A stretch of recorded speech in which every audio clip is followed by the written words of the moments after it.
Hello friends, இன்றைக்கி நம்ம என்ன பார்க்க போகிறோன்னா, நம்ம தமிழ்நாட்டில் இருக்க கடலூர் டிஸ்ட்ரிக்டில் நிலக்கரி சுரங்கம் அப்படின்னு அழைக்கப்படுற நம்ம நெய்வேலி தான் நீங்கள் பார்த்துட்ருக்குது. இங்கே நீங்கள் தூரமாக பார்த்துட்ருக்கீங்களே, இதுதான் வந்துட்டு நிலக்கரி தயாரிக்கிற இடம். நம்ம வந்துட்டு பக்கத்தில் போய் பார்க்குறதுக்கு அங்கே பர்மிஷன் கிடையாது. தனியாக வந்துட்டு நம்ம பர்மிஷன் வாங்கி தான் போய் பார்க்குற மாதிரி இருக்கும். ஸோ நாங்கள் பஸ்ஸில் போயிட்டு இருக்கும்போதே இதை பார்த்தோம். அதுதான் வந்துட்டு எல்லாருமே பார்க்கட்டும் அப்படின்னு ஒரு குட்டி வீடியோ எடுத்துருக்கோம் பாருங்கள். இது பக்கத்துலேயே வந்துட்டு நம்ம ட்ரெயின் ட்ராக் மாதிரி ஒன்று ரெடி பண்ணியிருக்காங்க. இதுதான் அதிலே வந்துட்டு நிலக்கரியெல்லாம் வந்துட்டு வேறு இடத்துக்கு எக்ஸ்போர்ட் பண்ணிகிட்ருக்காங்க.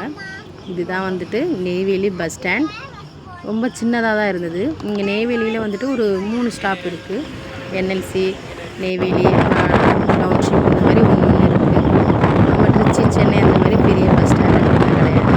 இங்கே உள்ள மண்ணெல்லாம் பார்த்திங்கன்னா ரொம்ப பிளாக் கலரில் தான் வந்துட்டு இருந்தது.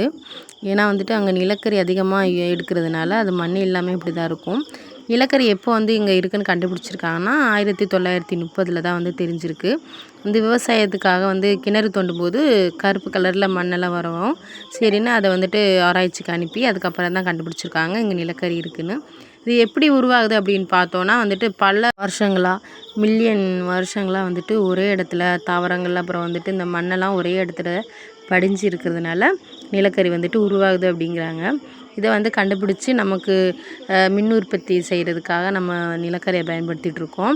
அதாவது எலக்ட்ரிசிட்டிக்கு வந்து நம்ம மின்சாரம் தயாரிக்கிறதுக்கு வந்து பயன்படுது. அது மட்டும் இல்லாமல் சின்ன சின்ன தொழில்கள் பண்ணுறதுக்கும் வந்துட்டு இந்த நிலக்கரி வந்து இப்போதைக்கு ரொம்ப இம்பார்ட்டண்ட்டாக இருக்குது.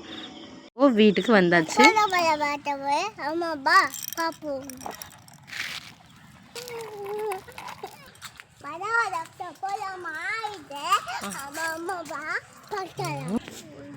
சின்ன சின்ன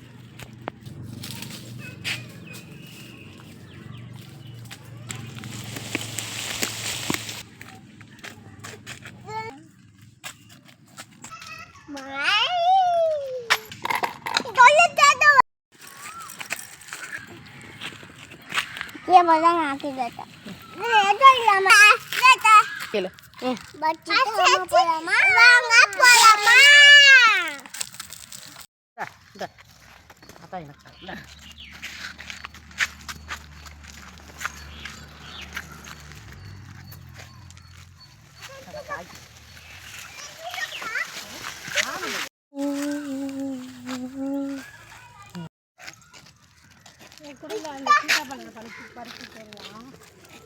இங்கே நெய்வேலியில் வந்துட்டு எல்லா இடத்துலையுமே வந்து மரங்கள் அதிகமாக வச்சுருந்தாங்க.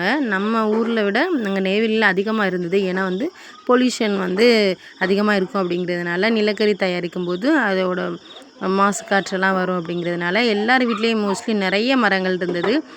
அப்போ தான் மக்களும் வந்து இந்த பொல்யூஷன்லேருந்து கொஞ்சம் சேஃபாக இருக்க முடியும். அதனால் எல்லா இடத்துலையுமே வந்து அதிக மரங்கள், விவசாயம் வந்து நிறைய பண்ணாங்க. மாங்காய், பலாப்பழம்லாம் ரொம்ப அதிகமாக இருந்தது.